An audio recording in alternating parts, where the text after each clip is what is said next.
8. 2 aos Coríntios, capítulo 8.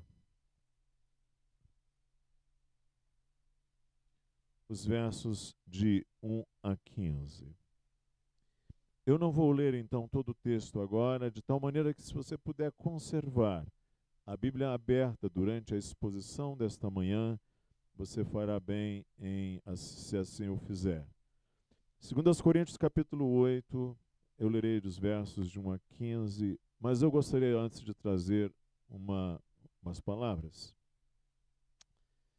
Nós vivemos tempos difíceis e agora você imagine uma igreja cercada de contextos, desafios grandes. Os recursos são escassos, os empregos escorrem pelas mãos e as necessidades básicas, como alimento, remédio ou segurança, tornam-se a luta diária. Some-se a isso a decadência moral, as ruas marcadas pela violência, jovens aliciados pelo tráfico, famílias desfeitas, e uma cultura que normaliza o egoísmo e a indiferença. E em meio a esse cenário, surge uma pergunta: qual é o lugar da igreja nesse mundo caído, decadente, quebrado? Nós vivemos dias em que as urgências sociais se agravam e os desafios espirituais se aprofundam. Igrejas inteiras compartilham das dores do seu entorno. Irmãos adoecem, às vezes, em alguns casos, sem acesso à saúde. Mães oram por filhos ameaçados pela criminalidade. Pais lutam para manter o pão na mesa. Há lágrimas no secreto. Às vezes, dívidas. Orações silenciosas por um socorro. E assim, nesses tempos difíceis, é possível sermos tentados a nos fechar e retermos e guardarmos o pouco que temos. Mas o Espírito de Deus nos conduz por um outro caminho. Não é o caminho do medo. Não é o caminho da autopreservação. É o caminho da graça, da entrega. E é nesse ponto em que a palavra de Deus vai nos chamar, através do apóstolo Paulo, para nós olharmos as igrejas da Macedônia, que eram comunidades marcadas àquela altura por muitos desafios, problemas, pobreza extrema, perseguição, tribulação, mas que se tornaram modelos de generosidade, de compaixão e de fidelidade. Então nós vamos ler aqui em 2 Coríntios, capítulo 8, Paulo levantando uma oferta. Mas ele vai trazer isso em três pontos em que ele trata da graça. Primeiro, a graça que transborda na pobreza. Segundo, a graça que imita a Cristo. Terceiro, a graça que se realiza em fidelidade. E nós vamos ver nessa manhã esses 3 pontos. A graça que transborda na tribulação e pobreza. A graça que imita a Cristo.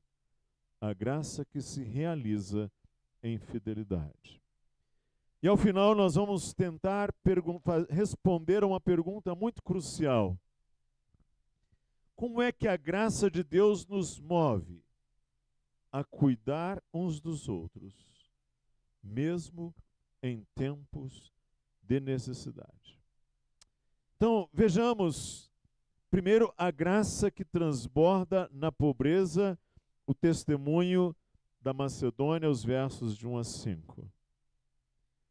Também, irmãos, vos fazemos conhecer a graça de Deus concedida às igrejas da Macedônia, porque no meio de muita prova de tribulação, manifestaram abundância de alegria, e a profunda pobreza deles superabundou em grande riqueza da sua generosidade.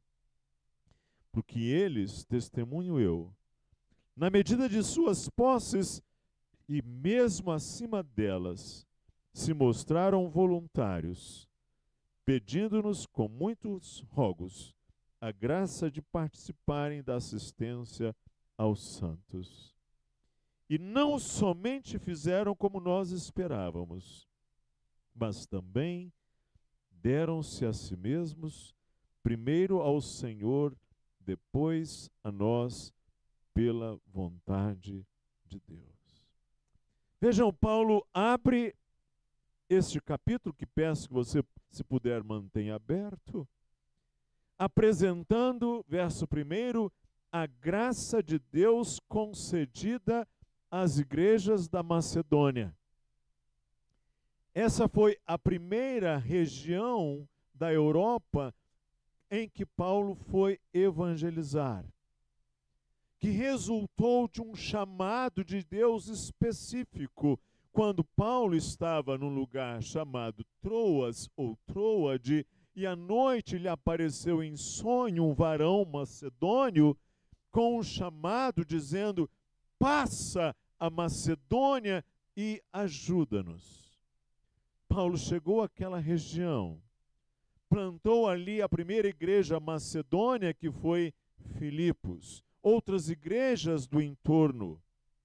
E agora Paulo fala da graça de Deus concedida às igrejas da Macedônia, e graça aqui não apenas no sentido de ser um favor imerecido, mas graça no sentido de ser uma ação poderosa de Deus que opera no coração do crente, uma graça que se manifesta em atos concretos de entrega e sacrifício.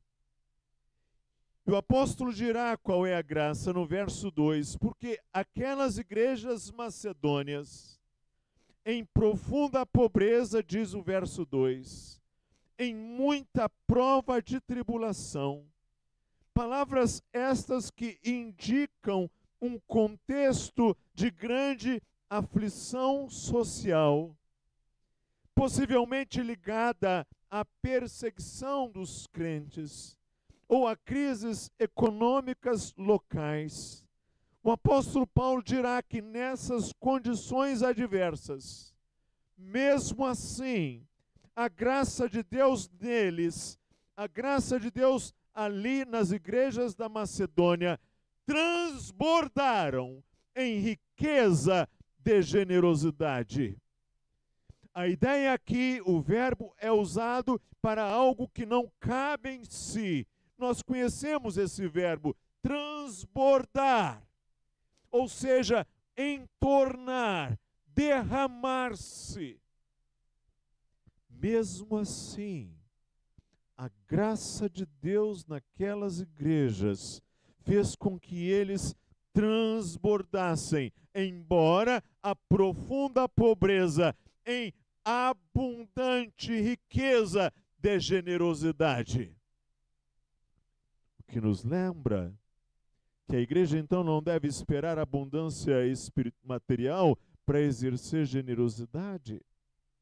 A verdadeira generosidade não nasce da abundância, ela nasce da graça de Deus derramada em nossos corações, e a entrega dos macedônios não foi apenas financeira. Eles, vejam o verso 5, eles deram-se a si mesmos, primeiro ao Senhor, depois a nós. Eles, obviamente, enviaram lá a sua oferta, como diz a carta aos Filipenses, para o sustento, a provisão do apóstolo Paulo, da obra missionária que se realizava. Eles também deram a sua oferta para as igrejas na Judéia que estavam a experimentar fome. Mas observem, antes,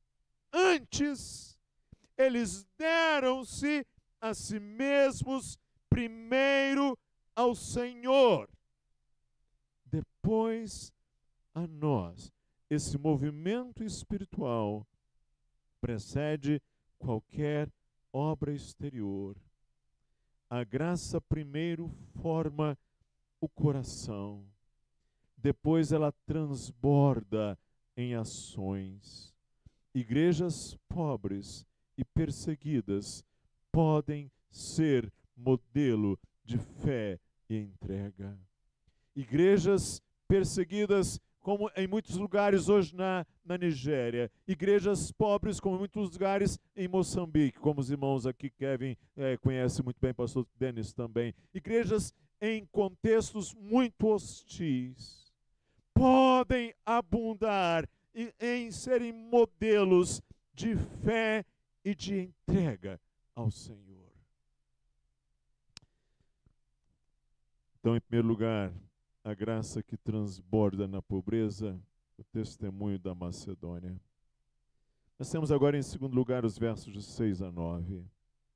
A graça que imita a Cristo, que Paulo oferece como chamado para os coríntios. Vamos ver os versos 6 a 9.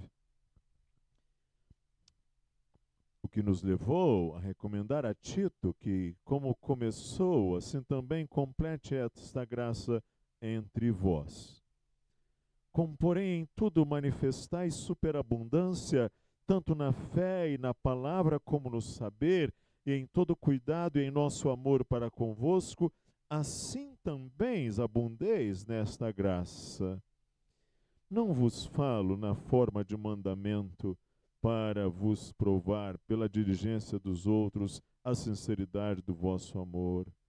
Pois conheceis a graça de nosso Senhor Jesus Cristo, que sendo rico se fez pobre por amor de vós, para que pela sua pobreza vos tornasseis ricos. Paulo fala primeiro do exemplo da graça de Deus nas igrejas da Macedônia, e agora escrevendo à igreja em Corinto, igreja, aliás, que vivia num contexto de muito maior prosperidade do que as igrejas macedônias, agora escrevendo aos crentes coríntios, Paulo apela agora aos coríntios a completarem o que eles haviam começado no verso 6.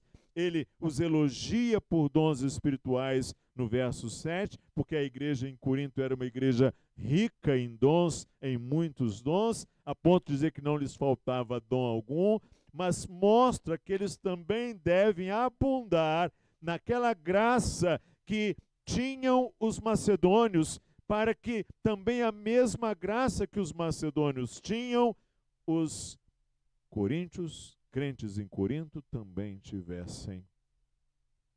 E aí no verso 9 o apóstolo traz um argumento central. Observem, verso 9. Conheceis a graça de nosso Senhor Jesus Cristo, que sendo rico, se fez pobre por amor de vós, para que pela sua pobreza vos tornasseis ricos. Meus amados irmãos, qual é o grande modelo nosso? Quem é o nosso grande exemplo? Quem era o exemplo da igreja macedônia, ou das igrejas na Macedônia? Quem era o exemplo maior para a igreja em Corinto? Era o Senhor Jesus Cristo, a graça de Deus nele, que sendo rico, se fez pobre por amor de nós, para que pela sua pobreza nós nos tornássemos ricos. E aqui temos a teologia da encarnação e da cruz como a base da generosidade cristã. Ou seja, Cristo sendo rico eternamente em glória, se fez pobre. O O apóstolo dirá aos filipenses que ele se fez servo, que ele se fez escravo, que ele se fez verme, para enriquecer com a graça da salvação, de tal sorte que em Cristo Jesus nós temos toda a riqueza de bens espirituais em Cristo Jesus, como diz ele aos Efésios. A nossa generosidade cristã, irmãos, não é uma caridade humanista. A nossa generosidade cristã não é uma generosidade, uma caridade que brota das nossas visões assistencialistas sociais, como estamos aí a ver nas sociedades seculares, como estamos a ver em algumas instituições. Não. A graça da generosidade em nós é uma resposta à graça de Cristo. Quem foi alcançado pela cruz não pode fechar o coração para o irmão necessitado. O padrão da generosidade cristã não é simples justiça distributiva. O padrão da generosidade cristã não é o que está no Ministério da Ação Social em Brasília. O modelo da generosidade cristã não é exatamente nem aqueles que algumas religiões brasileiras praticam. Mas o modelo da generosidade cristã é a própria entrega de Cristo por nós. A cruz. E aí o apóstolo dirá no verso 7, observem, que os dons espirituais precisam ser acompanhados de maturidade prática e amor sacrificial. Os coríntios tinham muitos dons. E, aliás, eles se dividiam por isto. E, aliás, eles buscavam os dons mais chamativos, mais públicos, em que tivessem mais evidência. Era isso que eles buscavam. Os dons mais extraordinários, se eu posso usar esse adjetivo. Mas agora Paulo diz que esses dons precisam ser acompanhados de maturidade prática, de um amor sacrificial. E para isso lembra aos coríntios de quem era e fez o Senhor Jesus Cristo. E o que fez o Senhor Jesus Cristo? Sim, em segundo lugar, a graça que imita a Cristo. Mas agora chegamos ao terceiro lugar, a graça que se realiza em fidelidade. Vamos ver os versos de 10 a 15. E nisto dou minha opinião, pois a vós outros, que desde o ano passado principiastes não só a prática, mas também o querer, convém isto: completai agora a obra começada, para que assim como revelastes prontidão no querer, assim a leveis a termo, segundo as vossas posses. Porque se há boa vontade, será aceita conforme o que o homem tem, e não segundo o que ele não tem. Porque não é para que os outros tenham alívio e vós sobrecarga, mas para que haja igualdade, suprindo a vossa abundância no presente a falta daqueles, de modo que a abundância daqueles venha suprir a vossa falta, e sim haja igualdade. Como está escrito: o que muito colheu não teve demais, e o que pouco não teve falta. A graça que se realiza em fidelidade. E aqui Paulo fala de um cumprimento voluntário e proporcional. Paulo relembra que os coríntios haviam começado a desejar contribuir em favor das igrejas lá na Judéia, mas eles não haviam completado. E ele os encoraja, diz o verso 11, agora a completar. A ideia aqui é eles a consumarem, a levarem a cabo, a realizarem plenamente, a acabarem toda a obra. E a linguagem lembra o contraste entre intenção e realização. Porque às vezes o desejo é bom, mas a fidelidade é que leva esse desejo até o fim. Porque às vezes temos intenções, até a ponto de dizer o provérbio secular, popular, que de intenções o inferno está, boas intenções o inferno está cheio. Mas é a fidelidade que leva as intenções até o fim. Verso 12, o apóstolo diz assim: se há boa vontade, será aceita conforme o que o homem tem, e não segundo o que não tem. Isto é, Deus não exige e nem espera o que está além das nossas possibilidades. Mas Ele valoriza a disposição sincera. Como naquele dia em que, estando o Senhor Jesus no templo, no pátio ali, em que também participavam as mulheres, porque no templo dos hebreus havia pelo menos 3 grandes pátios, e ele viu lá os gasofiláceos, os cofres das ofertas, que eram metálicos. E vinham aqueles homens ricos e despejavam ali, naqueles gasofiláceos metálicos, as suas sacolas de moeda, de tal maneira que aquilo fazia provavelmente um ruído, um alarido, um som, o som extravagante das ofertas.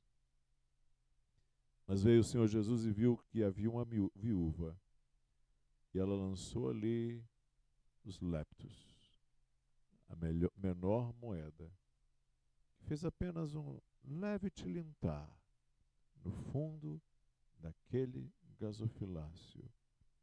O Senhor Jesus identificou o coração. Ele conhece as almas, Ele conhece as profundidades do nosso coração. O Senhor Jesus identificou o coração daquela viúva. O Senhor valoriza essa condição interna. E aí no verso 14, Paulo introduz o princípio da reciprocidade. A abundância de uns suprindo a necessidade dos outros, para que haja equilíbrio. Ou seja, para que as coisas sejam, no reino de Cristo, sejam partilhadas, de tal maneira que um não tenha, e um tenha abundância e o outro não tenha nada. Sabe, irmãos, Deus honra a fidelidade. Aliás, à luz das Escrituras, Deus honra a fidelidade mais do que a grandeza da oferta. A graça se revela na consistência, no cumprimento, na cooperação mútua do corpo de Cristo. E a igreja é um corpo. Quando um membro sofre, os outros socorrem. E é este ensino que está permeando aqui as instruções apostólicas. Então, a generosidade cristã, ela é voluntária. Ela não é forçada. Ela é proporcional. Vejam, conforme os recursos. E às vezes, em alguns casos, por generosidade até acima dos recursos. Ela é fiel. Ela cumpre o que se propôs. E ela é comunitária, porque ela visa o bem comum e a edificação dos santos. Coisa extraordinária são os almoços das igrejas. Eu vi muitas fotos aqui. Essa coisa de crentes comerem juntos é algo muito antigo. Vai lá o Antigo Testamento, se vê em Jesus Cristo, se vê na igreja em Atos, como nós lemos. Eu imagino que no almoço de vocês hoje as pessoas participaram. Uns trouxeram mais, outros trouxeram menos, mas todos trouxeram. Uns vão comer mais, outros vão comer menos. Mas é nessa abundância de generosidade que há reciprocidade daquele que traz o feijão, daquele que traz o arroz. É nessa abundância agora mais ampla que a obra de Cristo se realiza ao longo deste planeta que vivemos. A graça de Deus nos leva então a entregar-nos de um coração mesmo na pobreza, como nós vemos os macedônios, a entregar, a refletirmos, melhor dizendo, a entrega de Cristo com as nossas atitudes, a cumprir com fidelidade e proporcionalidade o nosso compromisso. Mas agora eu quero trazer para essa parte a seguinte pergunta: como é que a graça de Deus nos move a cuidar uns dos outros, mesmo em tempos de necessidades?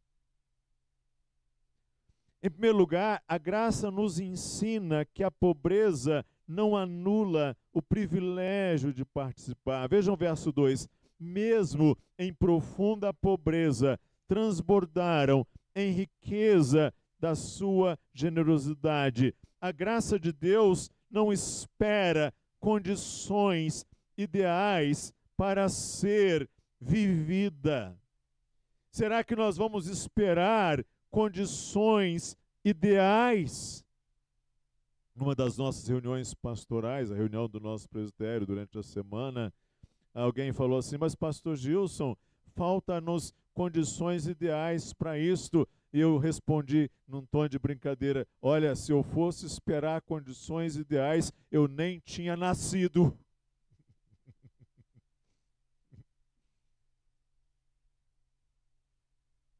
Os irmãos da Macedônia não se viram como isentos da ajuda por serem pobres. Ao contrário, consideraram um privilégio, verso 4, participar da obra. Em tempos difíceis nós podemos pensar assim: agora não é hora, pois nós temos pouco.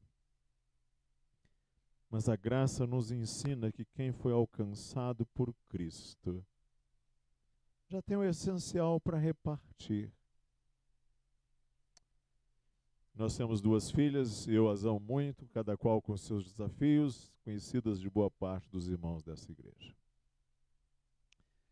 E às vezes nós estávamos viajando com uma delas, e uma delas gosta particularmente daqueles M&M's, não sei como chama aquilo, aquelas pastilhazinhas, pequenos chocolates.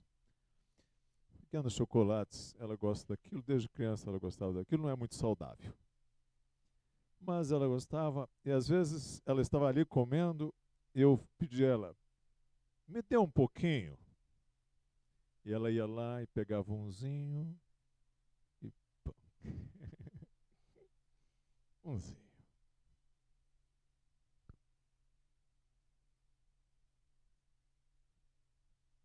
Umzinho. Claro, ela hoje já mudou um pouco, graças a Deus. Não esperamos dias melhores, irmãos, para cuidar uns dos outros. Mesmo com recursos limitados, nós podemos nos oferecer ao Senhor. Com Ele, oferecer o que temos. O pouco nas mãos da graça torna-se abundância. A Igreja de Cristo, ao longo da história, está cheia de exemplos da graça que se multiplica nas mãos das ofertas das viúvas pobres. Eu preciso dizer aos irmãos que isto é uma riqueza.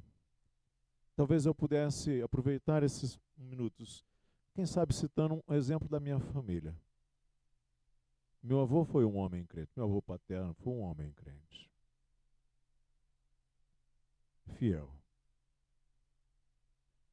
Diácono batista, pai de pastor, avô de alguns pastores.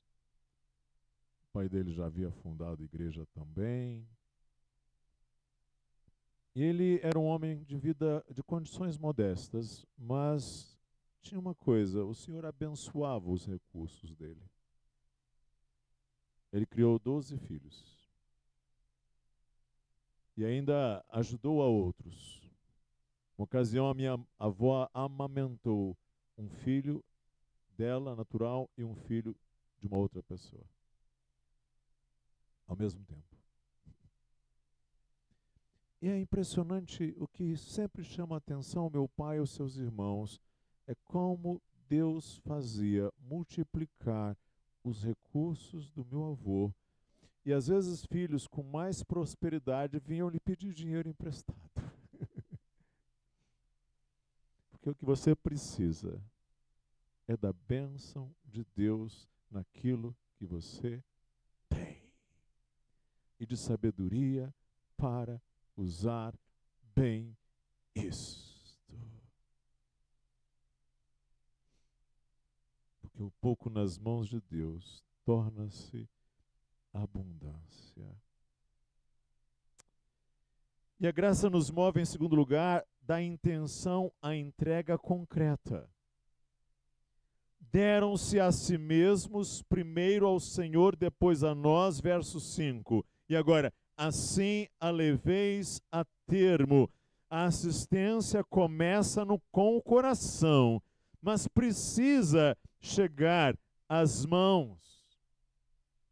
Precisa chegar às pernas, aos braços.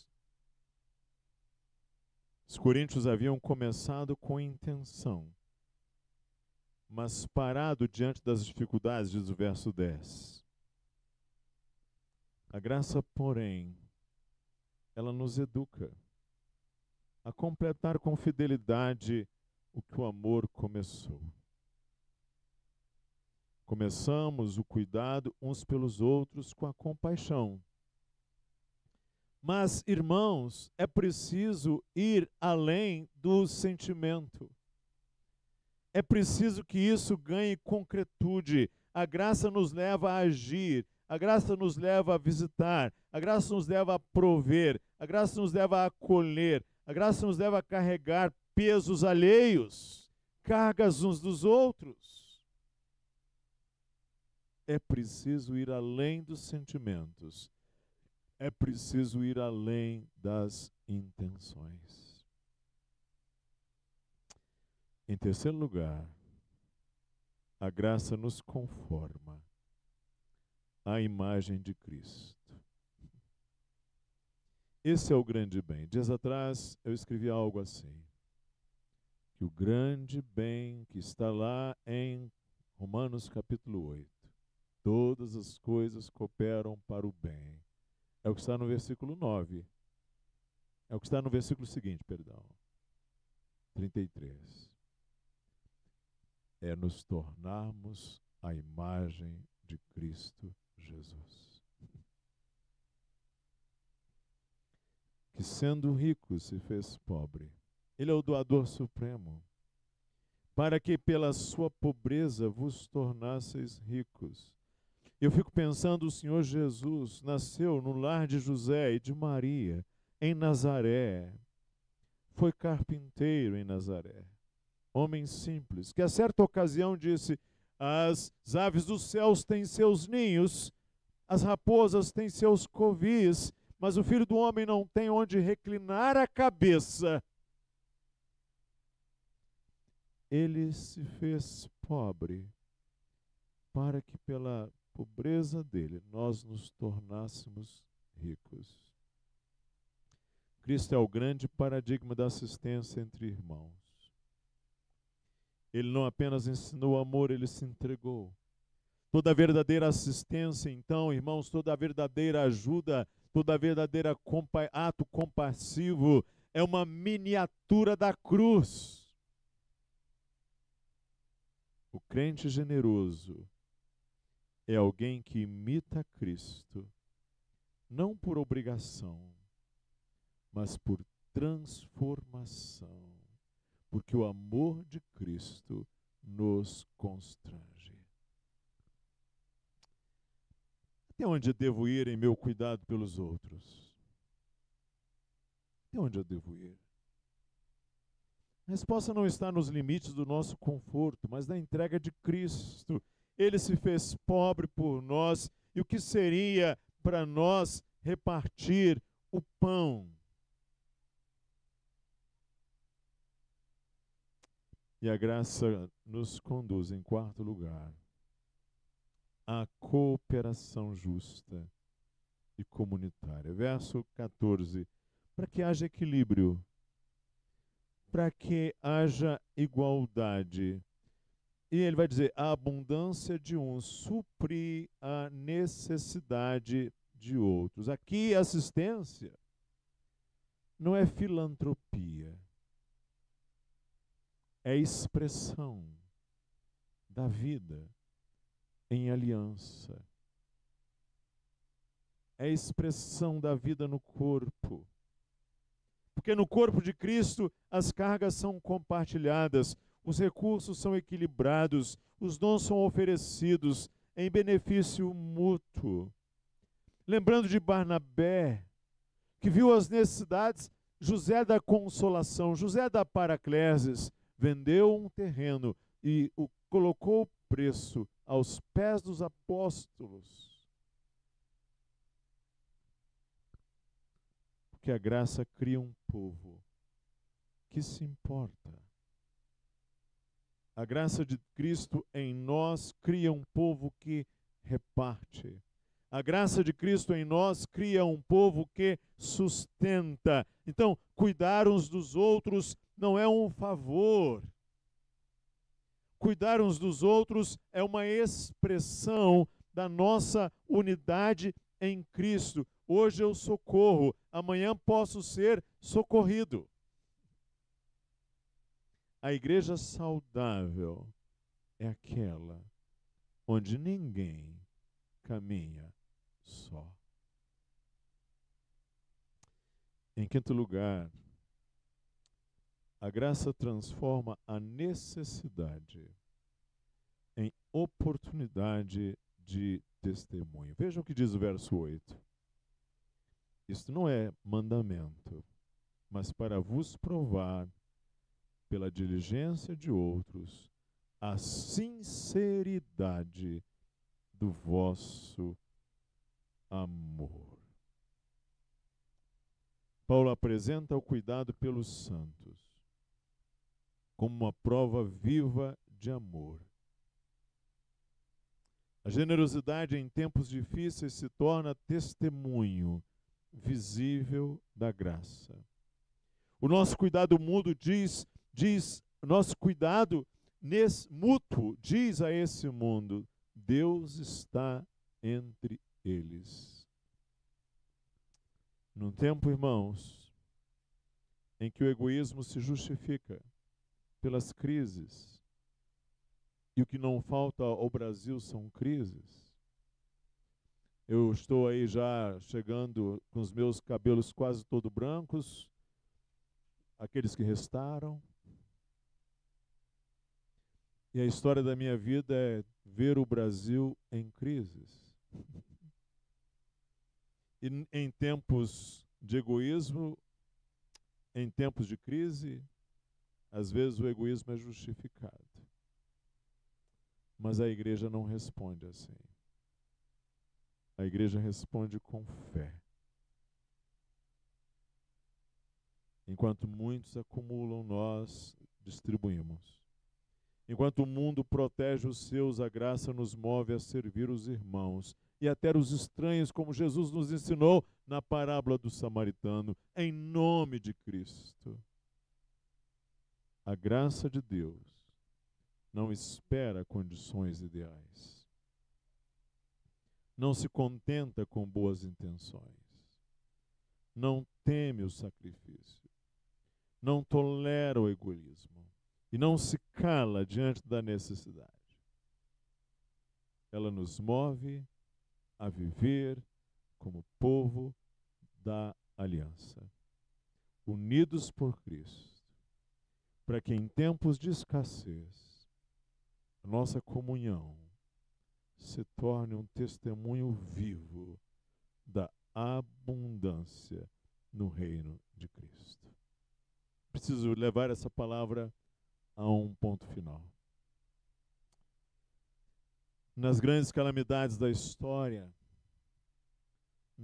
as comunidades humanas tendem a se retrair. Cada família cuida da sua casa, cada um protege o seu. O medo faz encolher a alma. A necessidade fecha as mãos. É assim no mundo. Mas não pode ser assim na Igreja de Cristo. No início nós perguntamos qual é o lugar da igreja no mundo de pobreza, violência e decadência moral. A resposta está num plano, não está, eu diria, num plano estratégico. A resposta não está nem necessariamente em reservas financeiras. A resposta está na graça de Deus. Foi a graça que fez daquelas pequenas igrejas macedônias, igrejas pobres, igrejas afligidas, igrejas perseguidas, um exemplo para todas as igrejas da história, um exemplo para a igreja em Corinto, um exemplo para a igreja nossa, em São José dos Campos. Aquelas igrejas não tinham muito, mas tinham tudo. Tinham a Cristo e por isso deram-se a si mesmas ao Senhor e depois aos irmãos. Imagine 2 copos sobre uma mesa. Um deles está cheio, mas tampado. O outro está vazio, mas está debaixo de uma fonte que jorra continuamente. O primeiro tem, mas não reparte. O segundo parece vazio, mas transborda. Assim é a igreja quando vive pela graça. Não somos reservatórios, somos canal. Não somos cisternas, somos vaso quebrado nas mãos do oleiro, por onde a água da vida escorre para os sedentos. Cristo, sendo rico, se fez pobre por nós. Entregou-se em corpo, alma e sangue. A generosidade de Cristo, o amor de Cristo na cruz, é o maior testemunho de que a graça nunca se retém. Ela se reparte. E Ele nos chama a segui-lo. Não apenas com palavras, mas com obras de amor. E meus irmãos, o tempo é agora. É tempo de não apenas querer fazer o bem, mas de completar com fidelidade o que começamos. É tempo de cuidar. É tempo de repartir. É tempo de sermos igreja como resposta visível à graça invisível. Talvez pareça a alguns que tenhamos pouco, mas se temos Cristo, temos tudo.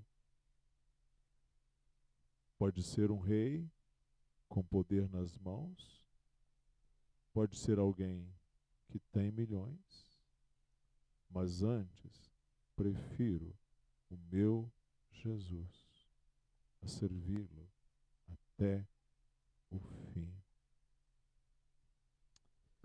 A minha mãe, na sua simplicidade, cantava: quem tem Jesus tem tudo. Quem não tem, não tem nada.